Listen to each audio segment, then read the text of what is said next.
Buenos días, mis queridos hermanos, niños de la clase de intermediarios. Les saluda la hermana Cristina y vamos a empezar con nuestra clase, la explicación de intermediarios.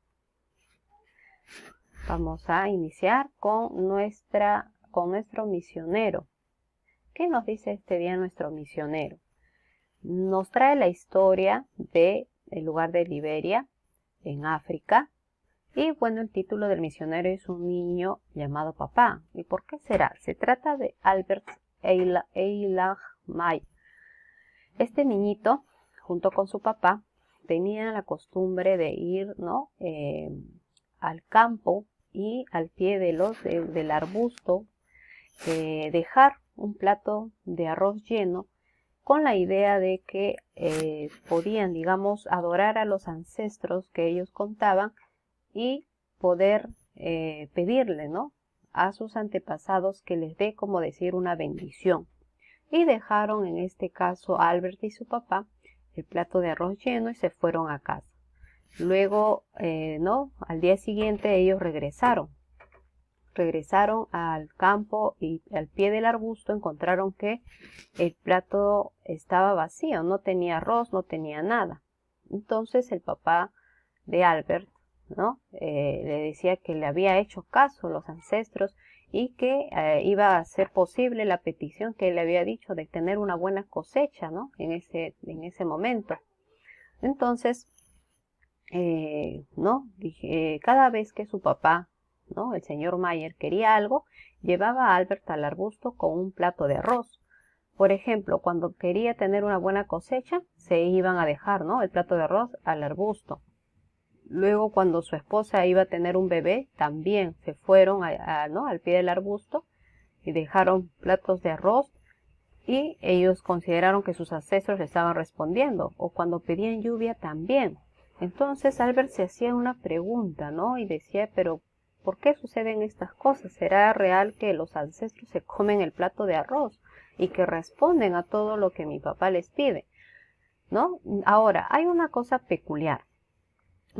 A estas alturas de la historia vemos que Albert, llamaba hijo a su papá y su papá le llamaba papá, en este caso a Albert. ¿Y por qué sucedía esto? Pues hace mucho tiempo un brujo le había dicho al señor Mayer que su propio padre se había encarnado en Albert luego de morir. Por eso el señor Mayer creía que Albert era en realidad su padre. Entonces, ahí entendemos por qué el papá le llamaba hijo y el hijo papá, en este caso. Y de pronto surgen preguntas en él, Pero toda esta duda se aclaró cuando Albert fue a estudiar a un colegio adventista. Estando en el colegio adventista, pues él también contaba, lo que sucedía y sus amiguitos se sorprendían y decían por qué su papá le dice papá a Albert y Albert le dice hijo a su papá. Entonces no creían que estaba sucediendo. Y como estaba confundido y no entendía por qué los niños no le creían, así que le pidió a un maestro que le explicara lo que decía la Biblia. Entonces el maestro abrió la Biblia en Job 14:12 y leyó: pero mientras el cielo exista, el hombre no se levantará de su tumba, no despertará de su sueño. Entonces Albert creyó por primera vez que en verdad no era el padre de su padre, porque parecía algo extraño. Y cuando llegó a casa le explicó y a partir de ese momento el papá de Albert dejó de creer que Albert era su papá o que su papá se había encarnado en él y se llamaron como debe ser, hijo y padre.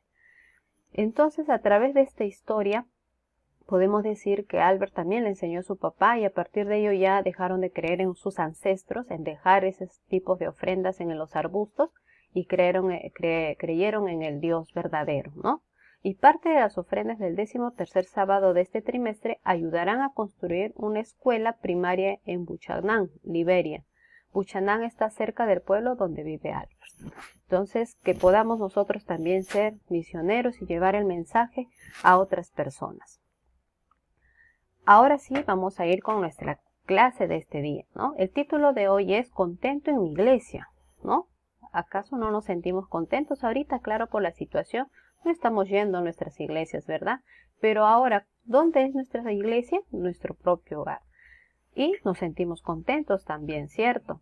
Los textos claves en este día se encuentran en Hechos 4, 32, 36. El versículo para memorizar, ¿cuál es? Pues se encuentra en el libro de Gálatas 6:10. Por lo tanto, siempre que tengamos la oportunidad, hagamos bien a otros, y en especial a los de la familia de la fe, ¿no? Por ejemplo, en estos momentos hay muchas personas y parte de nuestros hermanos de la iglesia que están ayudando a otras personas, ¿no? Con víveres, con alimentos, y no llevan en este caso a personas que necesitan ayuda. Entonces nosotros también tenemos que hacer lo mismo, como dice en la palabra de Dios. ¿Y cuál es el mensaje de este día? Nuestra iglesia es una familia de creyentes que se cuidan entre sí y tenemos que ponerlo en práctica, ¿verdad? Este mensaje. Bien, ¿te gusta organizar cosas y personas? A ver, te hago una pregunta y tú te respondes, ¿ok? Pues esta actividad es un don, ¿no? Es el don de tener la capacidad de hacer eso. Los discípulos tenían las manos llenas después del Pentecostés, con las personas que perdían sus hogares y trabajos. ¿A causa de qué? A causa de la fe en Jesús. Pero ellos unieron sus fuerzas y todos tuvieron comida, ¿no? Tuvieron ropa y un lugar donde vivir, porque todos se habían juntado, todos se unieron y no sufrieron ninguna dificultad. Después del Pentecostés, el número de creyentes, ¿qué crees? Aumentaron. Todos estaban asombrados de los milagros que los discípulos realizaban, porque no, en este caso, ellos estaban llenos del Espíritu Santo también y realizaban esos milagros.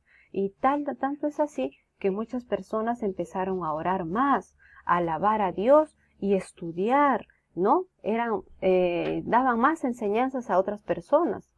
Siendo que pasaban juntos la mayor parte del día, ¿qué hacían? Compartían sus alimentos en los hogares. Aquellos que podían vendían sus posesiones y daban a las personas con necesidades. Durante algún tiempo hasta los no creyentes estaban impresionados con los cambios ocurridos en sus amigos y miembros de sus familias. Imagínense, ¿no? ¿Por qué? Está actuando el Espíritu Santo en cada una de esas personas, ¿no? También en la actualidad. Y los creyentes constituyen un grupo popular de personas. Pero esto les preocupó a los sacerdotes, los ancianos y otros líderes religiosos. ¿Qué empezaron a hacer? Empezaron a ponerse nerviosos. Pensaban que los nuevos creyentes se cansarían de sus reuniones y sus servicios de oración, ¿no? Y entonces empezaron a correr rumores de que los creyentes de pronto no se cansarían de ello y que surgirían divisiones en las familias entre creyentes y no creyentes. Pues seguir a Cristo en este caso habían pensado que se volvía más complicada para los nuevos creyentes, ¿no? Entonces los discípulos, ¿qué hicieron? Los discípulos empezaron a reunirse, a conversar, ¿no? Y tomar ideas para poder ayudar a esas personas que ya se estaban convirtiendo, ¿no? En creyentes, ¿no? Creyendo a Jesús en sus milagros, en todo lo bueno que hacía. Y ellos conversaron y empezaron a ayudar, ¿no? Empezaron a conseguir que otros contribuyan con lo que puedan ayudar a los demás, ¿no? En ropa, comida, porque muchas personas habían perdido hasta sus hogares. Y aquí, como se ve en la imagen, empezaron a ayudarlos, ¿no? Y también buscaron lugares para que ellos puedan vivir. De esa forma, ¿no? Los discípulos también empezaron a ayudar a las demás personas, ¿no? Y pronto todos los relacionados con los seguidores de Cristo tuvieron todo lo que necesitaban: alimentos, techo, ropa. Con esas necesidades atendidas, los nuevos creyentes quedaron libres para compartir, ¿qué cosa? Las buenas nuevas del Evangelio con otros, ¿no? ¡Qué alegría!, ¿no? Porque demostramos que Jesús está con ellos. Ahora veo, ¿no?, que Jesús nos mandó a cuidar de nuestro prójimo tanto como nos cuidamos a nosotros mismos, dijo Mateo. Y eso es lo que nosotros también tenemos que hacer, ayudarnos unos a otros, ¿no? Y tratar de siempre reflejar el carácter de Cristo. Y frente a ello, los apóstoles y los demás creyentes estaban felices y agradecidos por las abundancias demostradas de amor. Todo aquello Todo aquello los hacía desear amar y servir a Dios y a los demás. Eso es lo que nosotros también tenemos que hacer, compartir el Evangelio a las demás personas. Sé que a veces puede ser difícil, ¿no? Pero no imposible. Pidamos de rodillas al Señor que ante las dificultades, ante esta situación que estamos viviendo, pues sí podemos lograrlo porque el Señor está con nosotros, ¿no? Y pues recordemos nuestro mensaje. Nuestra iglesia es una familia de creyentes que se cuidan entre sí. Cumplamos este mensaje, pongámoslo en práctica y podamos ayudarnos unos a otros como hermanos en Cristo Jesús. Que tengas un hermoso sábado en familia y que disfrutes de este día santo. Feliz sábado.